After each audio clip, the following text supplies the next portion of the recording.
Assalamualaikum warahmatullahi wabarakatuh. Perkenalkan, nama Ibu Khofifah Indah Puspita, bisa dipanggil Bu Indah. Di sini saya dari mahasiswa KPL Universitas Negeri Malang.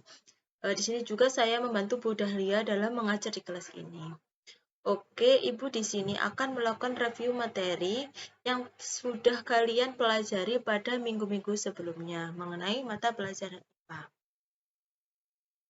Untuk di IPA kelas 7 ini semester 1, kalian sudah mempelajari 3 bab, di mana bab 1 yaitu mengenai objek IPA dan pengambatannya, kemudian bab 2 tentang klasifikasi makhluk hidup, dan bab 3 mengenai klasifikasi materi dan perubahannya. Oke, untuk bab 1 ini mengenai objek IPA dan pengamatannya. Yang pertama itu kita mempelajari mengenai penyelidikan IPA. Apa sih penyelidikan IPA? Penyelidikan IPA ini kegiatan untuk mengamati dan melakukan pengukuran apa yang telah diamati. Untuk langkah-langkah dari penyelidikan IPA ini ada 3 tahap. Yang pertama yaitu kita harus melakukan pengamatan. Pengamatan ini kita bisa mengamati benda-benda yang akan kita amati atau benda-benda yang ada di sekitar kita menggunakan panca indera, contohnya mata. Kemudian langkah yang kedua yaitu membuat inferensi, di mana pada tahap kedua ini merumuskan penjelasan berdasarkan pengamatan yang telah kalian lakukan. Untuk yang ketiga yaitu mengkomunikasikan hasil penyelidikan, baik secara lisan maupun tulisan. Untuk secara lisan bisa kalian presentasikan, dan secara tulisan bisa kalian bentuk dalam tabel ataupun grafik. Kemudian di sini ada istilah-istilah penting mengenai pengukuran. Ada mengukur. Mengukur ini apa? Yaitu kegiatan membandingkan suatu besaran yang diukur dengan besaran sejenis yang dipakai sebagai satuan. Misalnya kita akan mengukur panjang meja, maka kita menggunakan meteran ataupun penggaris. Kemudian besaran ini apa? Besaran adalah segala sesuatu yang dapat diukur. Kemudian di sini ada macam-macam dari satuan. Ada satuan baku dan satuan tidak baku. Nah, satuan baku ini merupakan satuan internasional atau satuan yang tetap. Dan jika satuan ini menghasilkan ukuran sama meskipun dilakukan oleh orang yang berbeda. Berbeda dengan satuan tidak baku ini menghasilkan ukuran yang berbeda antara satu orang dengan orang yang lain. Kemudian untuk besaran pokok. Nah, besaran pokok ini adalah segala sesuatu yang dapat diukur dengan alat ukur yang dinyatakan dengan nilai dan satuan.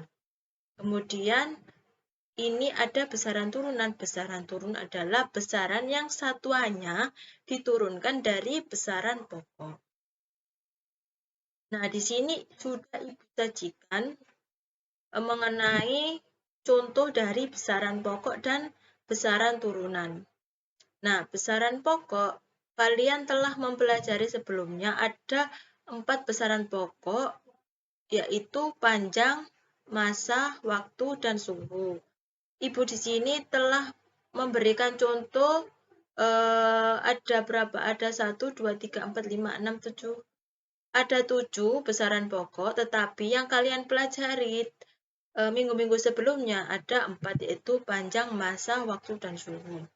Untuk mengukur panjang, kalian bisa menggunakan penggaris atau meteran, dan kalau mengukur massa, bisa menggunakan neraca ataupun timbangan. Untuk waktu, kalian menggunakan stopwatch. Kemudian untuk suhu, kalian pasti menggunakan termometer. Nah, kalian pelajari juga atau kalian hafalkan mengenai simbol satuan dan macam-macam dari besaran pokok.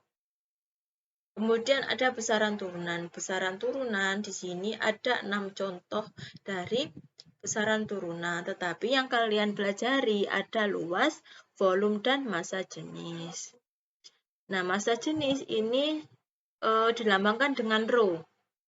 Ini rho ya, ini rho. Rho ini apa? Yaitu kerapatan dan atau density. Ini rumusnya kalian pelajari dan satuannya. Kemudian, nah di sini Ibu telah memberikan contoh dari satuan baku dan satuan tidak baku. Satuan baku, misal ya ini ada besaran panjang. Satuan bakunya apa? Satuan bakunya ini seperti meter, sentimeter, dan kilometer. Sedangkan satuan tidak baku ini jengkal. Jengkal ini apa? Misal jengkal jari tangan seperti ini ya. Nih. Kemudian ada kaki, kemudian depa.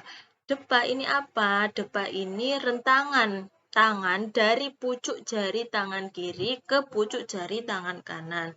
Ini juga ada massa, volume, luas. Kalian hafalkan. Kemudian di sini ada hubungan satuan waktu.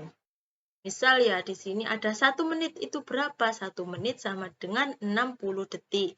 Kemudian 1 jam ini berapa? 1 jam ini sama dengan 60 menit. Kemudian 1 hari 1 malam ini berapa? Sama dengan 24 jam. Kalian hafalkan ya untuk persiapan PTS. Nah, kemudian untuk bab 2. Bab 2 ini mengenai apa? Mengenai klasifikasi makhluk hidup. Nah, di klasifikasi makhluk hidup, kalian mempelajari ciri-ciri makhluk hidup, tumbuhan lumut, tumbuhan berbiji, dan hewan vertebrata dan avertebrata. Yang pertama, kita mempelajari ciri-ciri makhluk hidup. Ciri-ciri makhluk hidup itu ada banyak. Yang pertama, pasti makhluk hidup itu membutuhkan oksigen untuk bernafas, kemudian membutuhkan makan dan minum untuk hidup. Kemudian makhluk hidup itu bergerak, kemudian tumbuh dan berkembang, bereproduksi untuk menghasilkan keturunan, kemudian peka terhadap rangsang dan beradaptasi menyesuaikan diri dengan lingkungannya. Kemudian ada tumbuhan lumut. Tumbuhan lumut nama lainnya yaitu Bryophyta. Lumut ini merupakan kingdom Plantae dan tidak mempunyai organ sejati. Organ sejati ini apa? Organ sejati ini daun, akar, dan batang. Nah, tumbuhan lumut ini ada klasifikasinya, ada 3. Ada lumut daun atau Bryophyta, ada lumut hati, Hepaticophyta, ada lumut tanduk atau Anthocerotophyta. Kemudian untuk tumbuhan berbiji, nama lainnya yaitu Spermatophyta. Nah, di tumbuhan berbiji ini ada 2 macam juga. Ada tumbuhan biji terbuka dan tumbuhan berbiji tertutup. Tumbuhan biji terbuka nama lainnya Gymnospermi. Contohnya yaitu Pakisaji, melincu, dan pinus. Kemudian ada tumbuhan berbiji tertutup. Nama lainnya yaitu Angiospermi. Contohnya mangga, jambu, dan nangka. Dan di Angiospermi ini ada 2 macam. Ada dikotil dan monokotil. Dikotil ini biji berkeping 2, sedangkan monokotil biji berkeping 1. Nah, selanjutnya yaitu klasifikasi avertebrata dan vertebrata. Untuk avertebrata ini merupakan hewan yang tidak bertulang belakang. Ada banyak macamnya, ada porifera yaitu hewan berpori-pori, kemudian ada solentrata, hewan yang berongga, kemudian ada Platyhelminthes yaitu cacing pipi, kemudian ada Nematohelminthes, cacing gilik, Annelida, cacing berbuku-buku, ada Mollusca, hewan lunak, kemudian ada Arthropoda, hewan kaki berruas-ruas, dan Echinodermata, hewan yang berkulit duri. Kemudian untuk hewan vertebrata, ini hewan yang bertulang belakang. Ada 5 macam, ada Pisces, amfibi, reptil, aves, dan mamalia. Untuk Pisces ini merupakan dari jenis ikan, misal ikan mujair, ikan lele, dan lainnya. Kemudian amfibi ini contohnya seperti katak. Kemudian ada reptil. Reptil ini contohnya seperti buaya, kadal. Kemudian untuk aves ini jenis dari burung. Dan mamalia ini hewan yang menyusui, contohnya apa? Contohnya yaitu sapi, kambing, kucing, dan lain sebagainya. Nah, di sini kita akan mempelajari atau mereview dari bab 3 tentang klasifikasi materi dan perubahannya. Materi itu apa? Nah, materi sendiri merupakan sesuatu yang memiliki massa dan dapat menempati sebuah ruang. Materi berdasarkan wujudnya ada 3, ada cair, padat, dan gas. Di sini Ibu telah menyajikan tabel perbedaan dari sifat zat padat, cair, dan gas. Untuk zat padat ini mempunyai bentuk dan volume tertentu, sedangkan zat cair mempunyai volume tertentu tetapi bentuknya ini bergantung pada media yang digunakan. Misal air diletakkan di ember. Kemudian untuk gas ini tidak mempunyai volume dan bentuk yang tertentu. Untuk padat ini jarak antar partikel zat ini sangat rapat, sedangkan cair lebih renggang dan gas ini sangat renggang. Untuk partikel-partikel zat padat tidak dapat bergerak bebas karena partikelnya rapat. Kemudian untuk cair ini dapat bergerak bebas namun terbatas, sedangkan zat gas ini partikelnya dapat bergerak bebas karena jarak antar partikel gas ini sangat renggang. Kemudian materi ini ada zat tunggal. Zat tunggal ini ada 2 unsur dan senyawa. Unsur itu zat tunggal yang tidak bisa atau tidak dapat diuraikan lagi menjadi zat yang sederhana dengan proses kimia biasa. Contohnya unsur ini ada 2 ya, unsur ini ada logam dan non-logam. Untuk logam ini aluminium lambangnya Al, ada natrium lambangnya Na, kemudian untuk non-logam oksigen lambangnya O, kemudian ada karbon lambangnya C. Di buku sudah disajikan contoh-contoh dari unsur, silakan kalian baca. Kemudian senyawa ini terdiri dari 2 unsur atau lebih yang terbentuk melalui pencampuran kimia. Contohnya air. Air ini terbentuk dari hidrogen dan oksigen. Contohnya juga natrium klorida NaCl atau garam dapur ini terbentuk dari natrium dan klorin. Nah, campuran. Campuran adalah suatu materi yang terdiri atas 2 zat atau lebih yang masih memiliki sifat zat aslinya. Nah, campuran dibedakan menjadi 2. Ada campuran homogen dan campuran heterogen. Campuran homogen ini apa, Bu? Nah, campuran homogen ini campuran yang tidak dapat dibedakan lagi zat-zat yang tercampur di dalamnya. Sedangkan campuran heterogen, campuran yang bisa kita bedakan langsung dengan kasat mata. Nah, contohnya dari campuran homogen ini yaitu air gula, air garam, kemudian air teh ya. Karena kalau air dan gula sudah tercampur, maka kita tidak bisa membedakan antara air dan gula. Kemudian untuk campuran heterogen, contohnya air dan pasir, air dan minyak. Air dan pasir, jika kita campurkan menjadi satu, maka kita bisa melihat zat-zat yang tercampur di dalamnya karena air dan pasir ini tidak bisa menyatu. Kemudian larutan. Larutan ini terdiri dari pelarut dan zat terlarut. Nama lain dari pelarut yaitu solvent dan nama lain dari zat terlarut yaitu solut.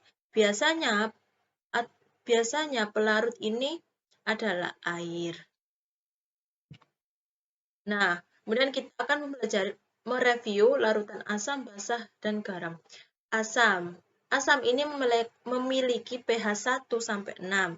Ciri-cirinya atau sifatnya yaitu rasanya masam, dapat menimbulkan korosi, dan bisa mengubah kertas lakmus biru menjadi merah. Contohnya asam asetat, cuka dapur, kemudian asam sulfat aki kendaraan. Kemudian untuk basa ini memiliki pH sebesar 8 sampai seterusnya. Untuk sifatnya yaitu agak pahit, kemudian licin di kulit, dapat mengubah kertas lakmus merah menjadi biru. Contohnya deterjen, sabun cuci tangan, sabun cuci piring, pasta gigi, dan pupuk dan sebagainya. Kemudian garam. Garam ini pH-nya 7, netral. Dan garam ini terbentuk dari reaksi netralisasi. Untuk reaksinya yaitu asam ditambah basa sehingga menghasilkan garam dan air. Contoh garam yaitu biasanya digunakan pada obat-obatan, kemudian pengolahan makanan yaitu garam dapur. Nah, pemisahan campuran ada lima metode atau cara. Yang pertama ada filtrasi. Filtrasi ini merupakan penyaringan. Hasil dari penyaringan dinamakan filtrat, sedangkan sisa dari penyaringan dinamakan residu. Untuk sentrifugasi ini sama filtrasi tetapi pada ukuran yang sangat halus.